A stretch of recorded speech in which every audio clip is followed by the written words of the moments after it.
Welcome to the Metal Prognosis. My name is Lee, and on today's video we are talking about electric drums, and more so capturing electric drums and your performance there as a drummer and bringing it into the actual studio via Midi and making it sound really cool and big.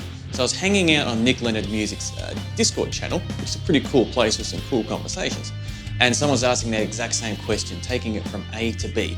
And I was just about to write a big list on things I look out for and how I approach it, and then move on to more my final steps, and I thought, I'll just do a video on it instead and share it with everyone. So this is this video. I've got a demo song there, and I brought my drummer in the other day to perform along with it, and we captured that on video. And then we can run through the whole, going from very start to mixing it and then the final result at the end. So let's get stuck into it and let's start talking about digital drums.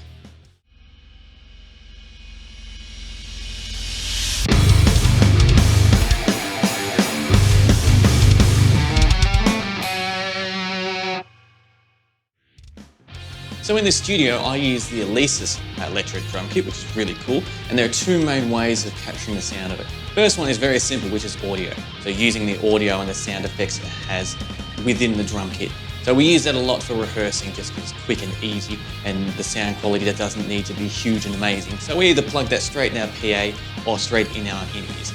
The other main way is by Midi. So just pure data running through there, and let the plug-in do all the work. So for this video, that's exactly what we've got. We're only hearing what's happening in the computer, nothing from the actual Alesis drum kit whatsoever.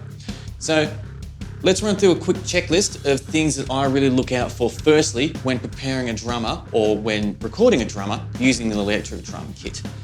So after checking all the lines and making sure everything's actually working and turned on, two major things I need is the metronome.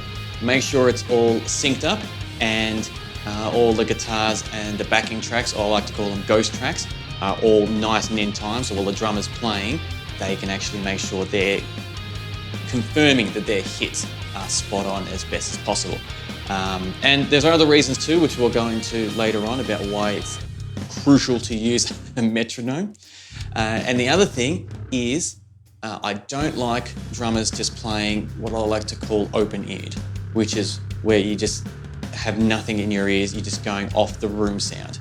Because as much as I love like my monitors here, and you can absolutely hear very well what's happening on there, when it comes to recording, I prefer they use some cans for it, because I want them to hear exactly what they're hitting immediately, and also all their little nuances that they do. I want it to be as clear and as detailed and precise as possible for them to actually hear, and that is the best way to do it. I don't want any room ambience or any other characteristics altering their performance in any way by just using studio monitors or PA systems or anything like that. I always like it to have it direct in the ear.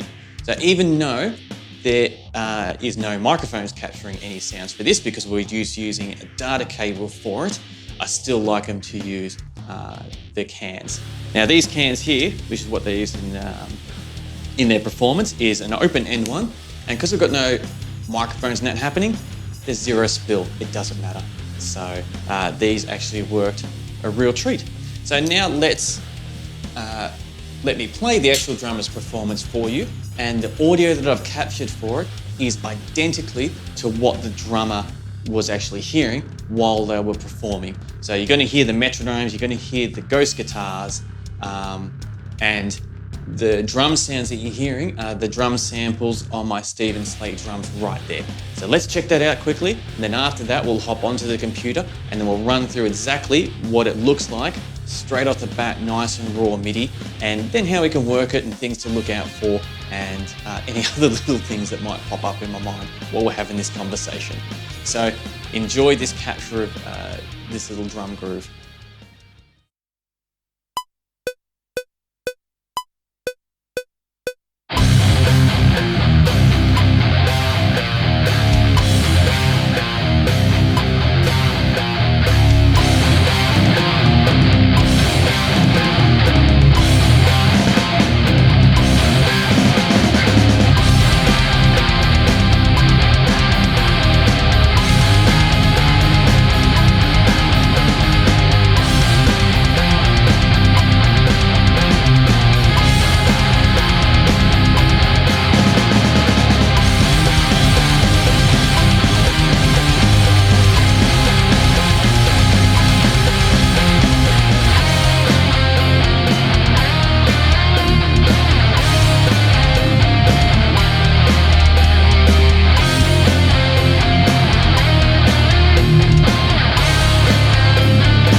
All right, now we witness how he actually captured it. Let's run through a few things. So firstly, the mix was woeful, but it's not about hearing back. It's about having the best for the drummer to be able to perform how they perform. So there's plenty of clicks there. There was plenty of kicks to make sure he could hear his kicks come through, and his actual overall drum kit was pretty loud as well. So because this was only a demo, or it's in the form of a demo, some of the guitars now here are a little bit all over the place, as in didn't really double up on them, didn't do much because it was just a matter of composing. So the first thing that we do is we've got a raw track here, is what I did is I copied that over here, which I think is the very first thing you should do whenever dealing with MIDI stuff, is copy it. So anything you change, you've always got the original to go back on. And also what I did I did this in another video, so you might want to check that out, is I redid all the guitars to clean them up a bit, quad tracked them, put one in the middle there for a lead, and redid the bass. So just to make it sound a bit, well, it kind of saves time for the jam in this video and to have something a little bit more pleasant to listen to while doing it. All right, let's get to the fun stuff. So the drums. So I have the Stephen Slate drums here, which is a whole world within itself and stuff you can do in here. It's amazing. But that's how we're getting our sound. So every time he hit anything in the electric drum kit, it triggered this program to come up and do its thing. But you can pretty much use any program. There are plenty of awesome drum different interfaces out there to use. But the main part that I want to talk about here is the actual MIDI. Now the metronome was so important because firstly it's going to lock it in the grid, this master grid, which is what I like to call. So a couple of things to take note on is, so I had this set on 132, which means it's going to try, it doesn't really line it up because I didn't have it what's called quantized. Quantized is when it snaps it onto the grid perfectly. But I use 132 just as a kind of a rough basis to see exactly where they all stand. Because, for example, if I take it down to a quarter, all the little lines start to disappear, and hopefully that captures well enough so you can actually see that. So I leave it on 32 because that's just how I tend to like to work, unless it's like really, really fiddly. And I've had to do it before where we had to go down to 164. Never done 128, thankfully, because that sounds like a lot of work. So let's have a look at these to see it looking raw, because he actually performed really, really well. And there are a few reasons for it, for some of these things not landing quite right. And one of them is pure, it could be the hit, as in it's not the drummer's fault, because the drummer is actually performing on acoustic kit. If you were to hear it, you wouldn't think twice about it. You'd go, that is an amazing performance. But with this, because it's so fine detailed with its digital capturing, sometimes, as we can see here, they're just very, very slightly off, but like we're talking minute. And that could be, as I said, pure transfer things or just when it actually triggers. But let's listen to just the drums.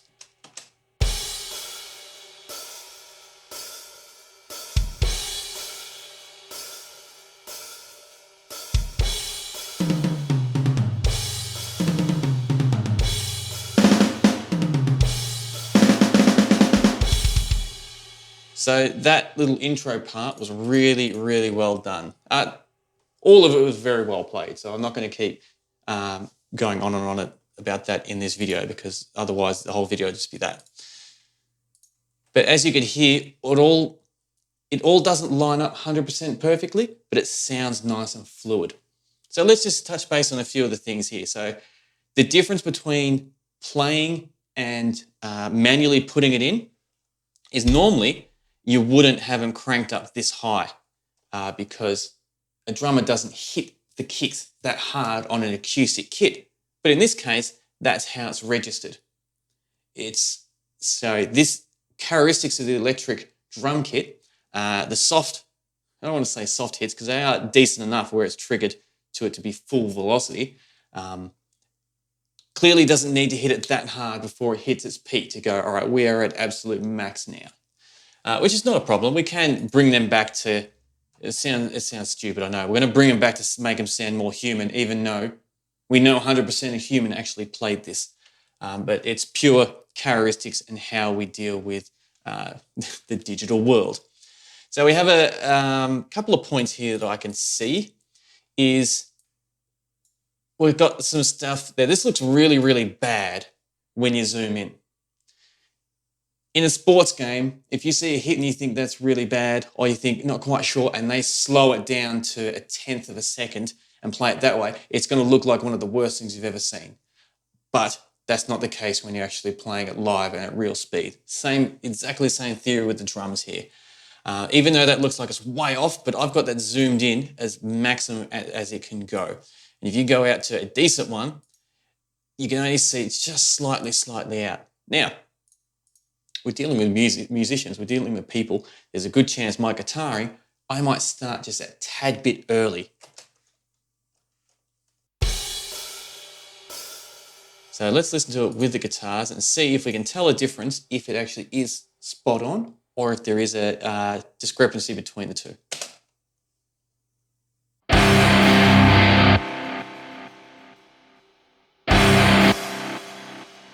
No, there's zero difference there. So I'm inclined to leave that in like that to keep it a little bit human. Now we've got the kick here and we've got the cymbal here. I normally have the opposite way around, but that's all right. They are slightly off. Now, in a real drumming world, when you play capturing acoustic or performing acoustic, anytime they're a little bit on, you get a flange effect. And that's exactly what we want with this, where they're slightly off to make the sound, instead of it being, I don't know if I can pick this up in the camera properly, instead of it being exactly like that, as soon as they're a little bit off, it thickens and widens the overall sound. It makes it sound a little bit bigger.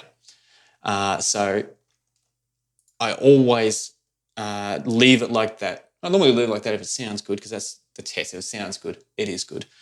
But for example of this, definitely leave that in because it thickens it up nicely and it doesn't sound like it's I don't know if my microphone will pick this up, because you've either got a ba or a where they're so close together, you just get a bigger sound. And that's what we've got here. We've got a bigger sound. Now let's just listen to the start part with the hat count in to see if they fit in well with the riff, or if we do need to move them the split second that they are off the grid.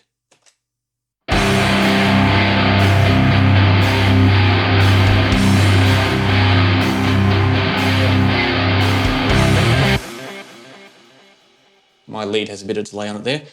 So here, I've got to remember to use a mouse because I've got a screen capture.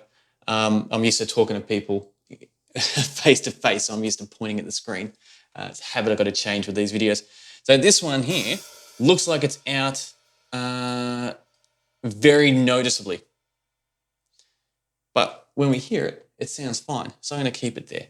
Now, a trick you can do, now I'm not going to do a tutorial on how to do stuff, but a really cool thing about having them locked in to the metronome while they're actually playing is I could grab, let's say, all these ones here, use a quantized play, and that will push them to the closest grid part to 32 subsections of the beat. So if I push that a couple of times, and let's just watch this little one here. And it moves it, actually moves it away because it's slightly off. But if you could see, I'll do a quick back and forth. All the other ones around it, I could use a mouse, are all moving slightly in closer to the grid. But it doesn't snap it 100% to the grid. It just moves it closer until it is actually on it. So if something is a little bit too way out, you can easily just do a bit of quantizing where it's not going to put it in there so it's mechanically spot on, but it's more closer to the metronome, so it should be more, I don't want to say in time because it all depends on the other musos as well, but from a musical theory perspective, it would be more in time and on the grid. if that makes sense. So just take that back a bit because we don't need to do that. But you know, I could easily just move it there manually a little bit.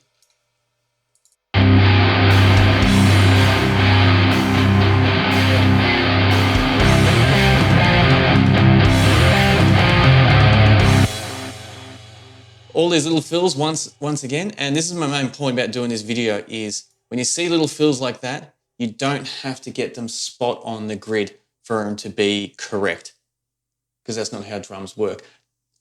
So I'll explain this to you the best way I can, because this will really help me explain everything overall in this video. Is a trick I learned in the studio when dealing with acoustic drums, and when you come up with different type of feelings and different levels of intensity. There's a thing called swaying, where you've got your grid and you're either going to be swaying, hopefully I'm lining up my hands correctly for this too, you're either swaying before or after the actual line or the grid or the beat, more precisely. Some people use the term, like you might have heard, like push and pull. The swaying is if you want to keep it on time, but you want to give it a little bit more of a push, then normally you sway a little bit before the beat because you're pushing the groove along, or the drummer is pushing the groove along. And if you want to be a little bit more laid back and a little bit more laxed on a section, and when I mean laxed, I mean as the emotion you're bringing, not your actual performance, not being lazy. You want to put it after the beat, but you're still in time exactly with the metronome, if that makes sense. If you can get like the zen of that. It's hard to comprehend at the start when you try to explain it, but it does make sense when you actually hear it. So when you hear things like this, where we can actually see how all these ones are slightly after the beat, that gives it that really nice little push without having to actually go in, change the tempo for that 1 or 2 bars and make it slower to try emulate that, or do different automations in there to get that feel where this is how drummers just do it, by performing. We'll hear that just solo, just so you can really capture the grasp of what I'm trying to explain.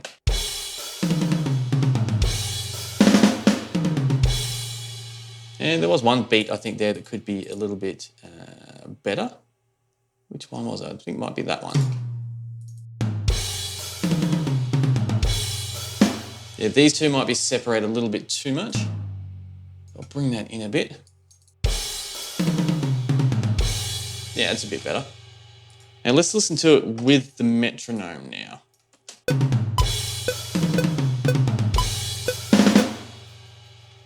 So if you can kind of get the zen of this, it does sound like he's playing a little bit slower because he's swaying after the beat.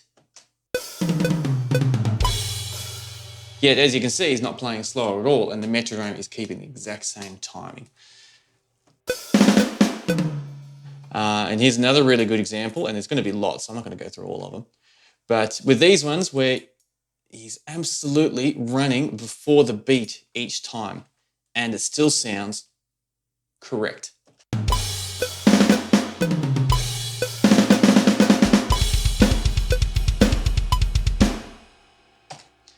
Now with kicks, especially when you're doing consistent kicks like this, depending on like the strength of how he's actually kicking it, how much kickback compared to kick forward on the beaters that I have, sometimes it can really, it's very fragile, I think is what I'm trying to say. I'm having a little bit of trouble getting the words out. It's very fragile, so and it's very sensitive. So some of these kicks we will need to just manually fix a bit. Well, this one here sounds a little bit too separated, but not too much.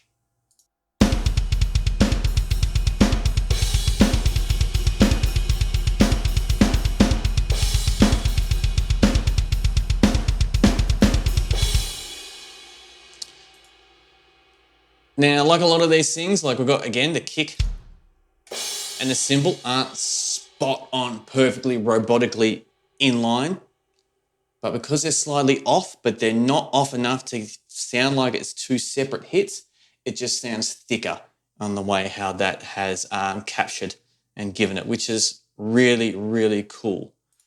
So what I might do is I'm going to go a little bit fast forward mode. I'll go through and play this and clean up a little bit. There's not much, and then I'll come back and do any little talking points quickly, because otherwise I'm just going to talk about every single little hit and it could get a little bit bland. So let me just quickly brush over this and then I'll come have some key points, and then we'll do the performance and seeing him actually play to these drums with the better recorded guitars and everything, and then we'll have a bit of a chat about it afterwards. So bear with me. All right, so I just found something interesting that I'll bring up, which is they're not ghost notes, so to speak, because ghost notes is the actual term that drummers use. But we have these like almost phantomish type of notes where they're that soft you can hardly hear them. So sometimes I leave them in for a bit of ambience, because normally with the acoustic drum kit there are different drum things that like resonate a certain tone while other things are being hit. But a thing that I just noticed is on the right here, some of them turn out, I'll just solo and play, you'll hear just a little bit soft and they get a little bit lost. So these three here didn't quite cut through enough.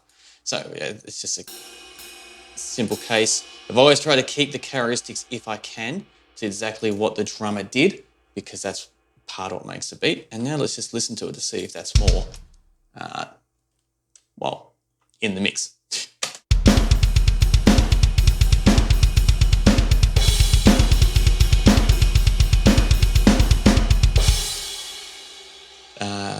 It was probably a little bit too much in there, but that's okay. Like this is for learning purposes. And see, these ones are just a little bit too soft as well. So I feel like I'm bringing a bucket load, but you might think I'm only just bringing them up slightly.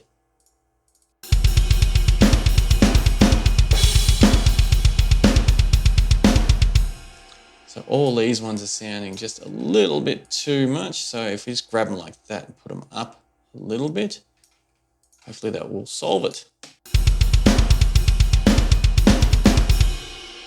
That one's still getting a little bit lost in that.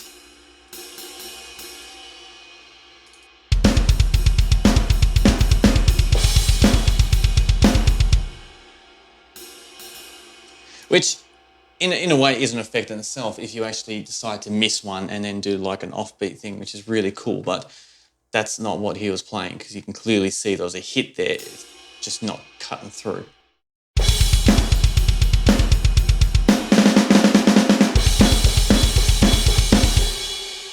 This comes in early according to the grid, but you listen to it with the song.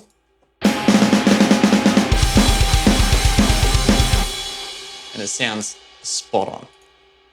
And there was another thing I was going to bring up, which is some of these kicks here. Actually, the consistent kicks turned out really well. These ones over here, when he goes into the quarter grooves.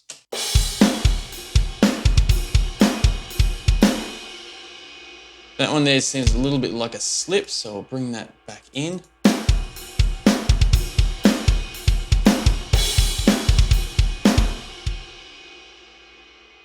That one there, I'm not sure if it's meant to be there, so let's listen to it again. Let's bring it up. I don't think it's meant to be there, but we'll just put it up to confirm. No. Definitely wasn't, so we get rid of it.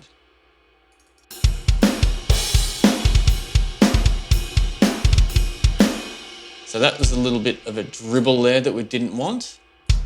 So I think that's meant to be just nice and consistent.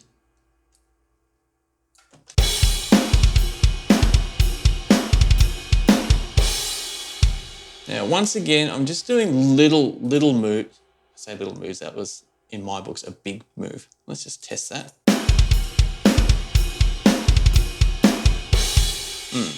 We're just doing little ones, and we're not, as you can see, like we're not, zoom into these kicks here, we're not putting them all straight on the grid because we want to still capture the drummer's performance.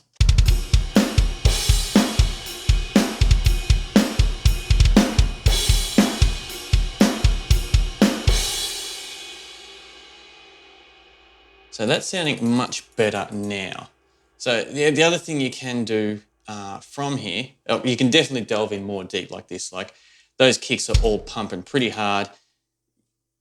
Depending on what samples you have running through there, you might want to bring them back a bit. You might want to give them a little bit more of a human touch, which is, as I said before, a little bit weird since there was a human actually playing it. But hopefully you understand the zen of what I'm trying to relay across. But the main thing is that I really want to show in this video is this is a human playing. This is what it looks like when a human is playing. And you really want to try capture that human aspect to it. And I'm not saying leave mistakes in there. What I'm saying is leave the characteristics of the drummer in there, because that's what makes it exactly what it was. So I'll quickly on fast forward mode and quickly check over it again before we move on. Yeah, the other thing is the mixer. So mucking around with the mixers here on all its different aspects and attributes that you can do to it. The actual samples itself and adding stuff, all the different bleed levels you can have, and all the different routes that it can take, where you can actually send them and what you can do with them. That all comes down to the individual interface. But that would be the next thing you would definitely want to attack. I've just got kind of a preset here from the album that I did with Shadows at Bay. So I kind of just use that as a template because I already did a lot of the work anyway, and it takes 2 seconds to click the button and for it all to come up and everything just work. So let's have a listen to the jam with everything all cleaned up and fixed up, with the better guitars and better bass compared to what you heard in the original one that we did at the start of this video. So you can do a nice little A-B comparison. Now this is a super, super quick me just running through it. Normally you would spend a lot more time on it, trying to fix it up and get the characteristics exactly what you'd want for all this. But it's a demonstration video. So let's have a quick listen to the jam and then we'll have a chat about it on the other side.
So there's a really quick example of getting a drummer to perform on an electric drum kit.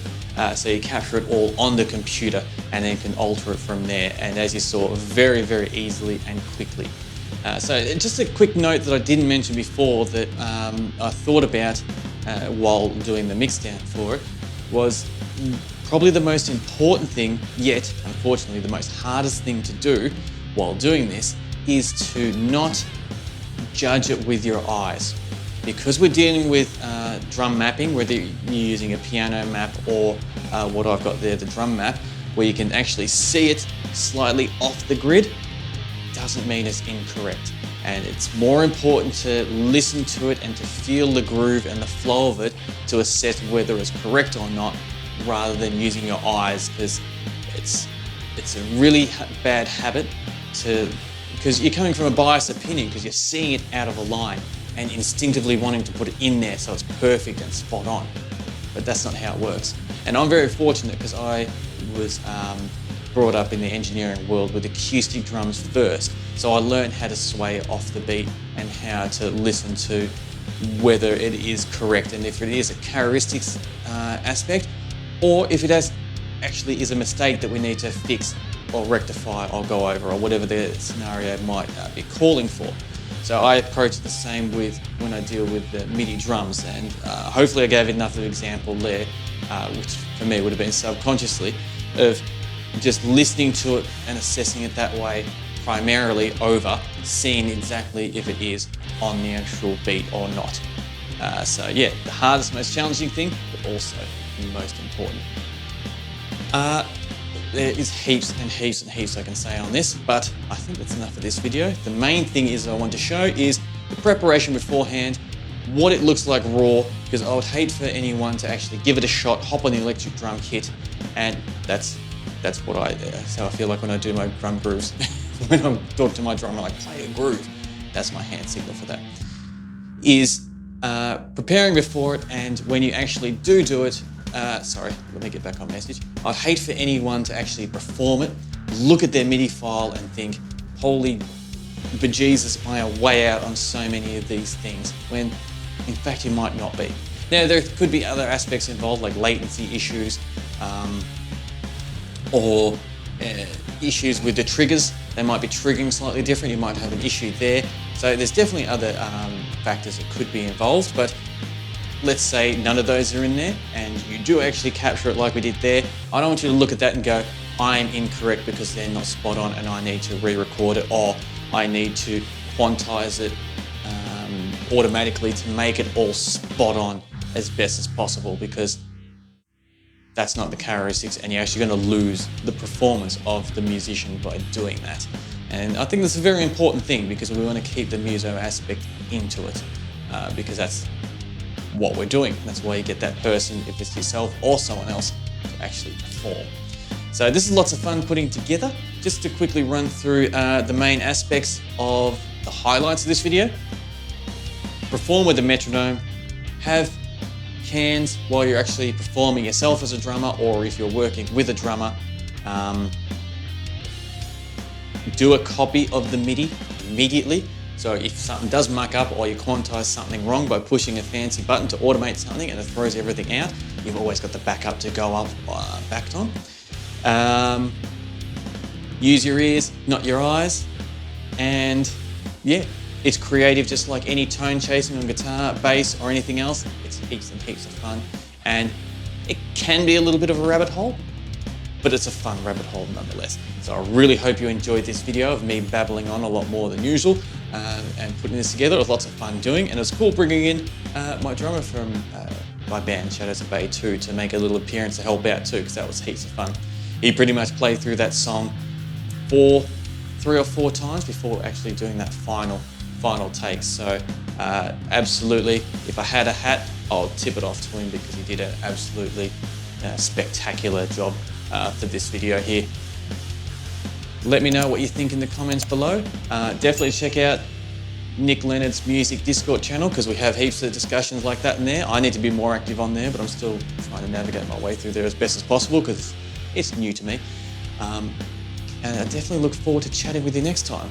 And until next time, please stay safe.